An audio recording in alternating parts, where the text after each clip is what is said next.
You can't calm the storm, but you can calm yourself. The storm will pass, and when it does, you'll still be standing. Every day, life throws storms at us, problems, delays, people who test our patience. But here's the truth the Stoics understood long before us. Most of those storms are outside our control. 1. The chaos of control. Picture this: you're late for work. The traffic light turns red again. Cars crawl forward. You start to feel your blood pressure rise. You curse the driver ahead. You check your phone. You honk. But none of that changes anything, does it? You're still in the same car, on the same road, under the same sky. The only thing that changed was you. Marcus Aurelius once said, "You have power over your mind, not outside events." Realize this, and you will find strength. The traffic isn't the problem. The delay isn't the problem. The problem is believing you can control what you can't. 2. The Stoic secret, the dichotomy of control. The Stoics had a simple rule, maybe the most powerful rule ever written. Some things are up to us, and some things are not. That's it. The dichotomy of control. 2 boxes in life. In the first box, our thoughts, our actions, our attitude.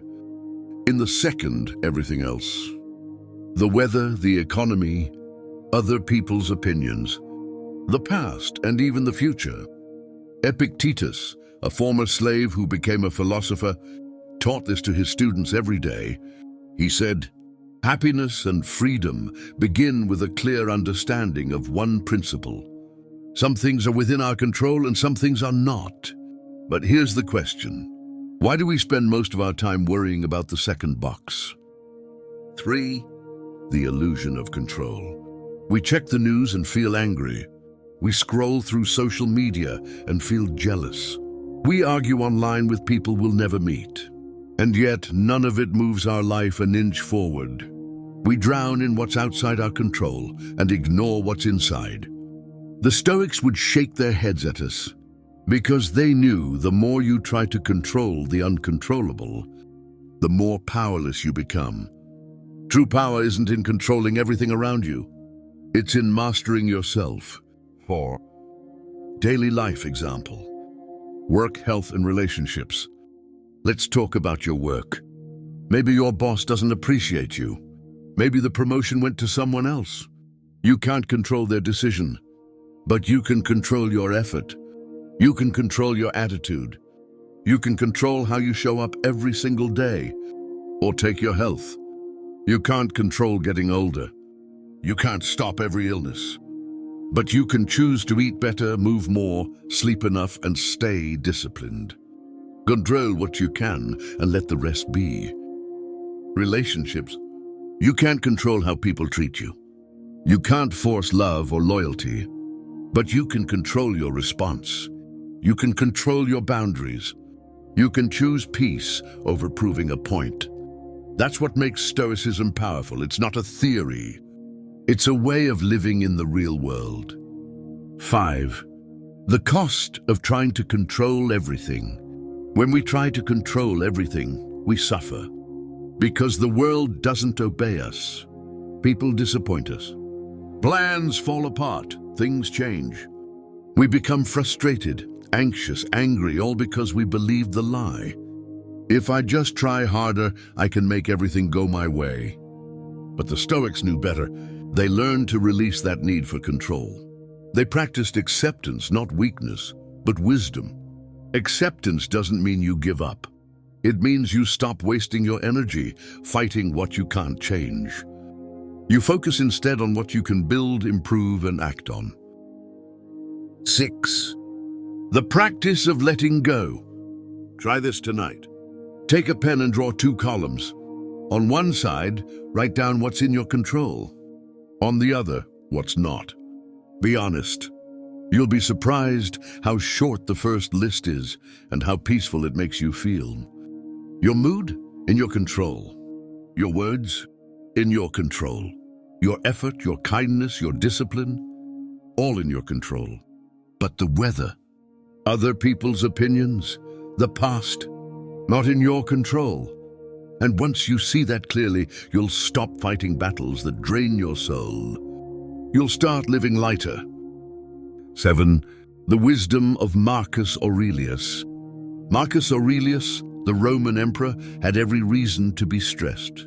He led armies, ruled millions, faced betrayal, war, and death. Yet in his private journal Meditations, he wrote words that still calm hearts today. He said, "When you arise in the morning, think of what a privilege it is to be alive, to breathe, to think, to enjoy, to love." Despite the chaos around him, he practiced inner control. He couldn't stop the wars, the politics, or the pain, but he could control his response.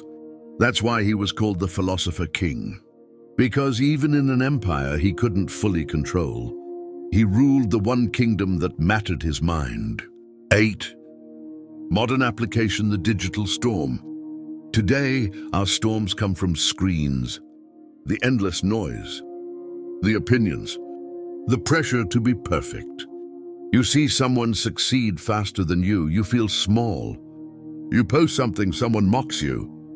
You try to change people's minds, they argue louder. But remember, you can't control the algorithm. You can't control the crowd. You can only control the person holding the phone, you. So instead of chasing likes, chase virtue. Instead of trying to be seen, try to be grounded. Instead of shouting back, practice silence and strength. The Stoics would tell you, control yourself, that's where your freedom begins. 9. A story of stillness. There's a story of a Stoic student who once asked his teacher, "How can I stay calm when the world is on fire?" The teacher smiled and said, "By realizing the fire is not always yours to put out. Some fires you can fight. Others you must watch burn and learn from their light." That's life. You can't control every outcome, but you can control your courage, your patience, and your peace.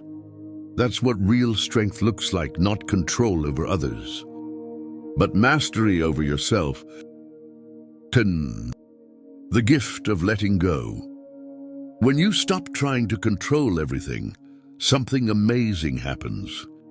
You start to breathe again. You start to live again. You start to notice how beautiful life is, even when it's uncertain. Letting go doesn't mean you don't care.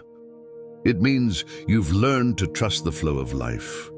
You've learned that peace isn't found in control, it's found in surrender. As Seneca said, we suffer more often in imagination than in reality. When you stop imagining everything that can go wrong, you start noticing everything that's already right. 11. The Stoic reflection. Every morning remind yourself, I can't control the world, but I can control myself. Every night reflect, did I waste energy on things I couldn't change? Over time, this simple awareness transforms you. You stop reacting. You start responding. You stop fearing outcomes. You start building character. That's Stoicism in its purest form. Not cold emotion, but deep peace. Not giving up, but gaining control over what truly matters. So the next time life feels out of control, when the traffic's slow, the plan fails, the people disappoint, remember this. You can't calm the storm, but you can calm yourself. Control your mind. Control your effort. Control your attitude. And let go of the rest. Because when you master yourself, no storm can shake your peace.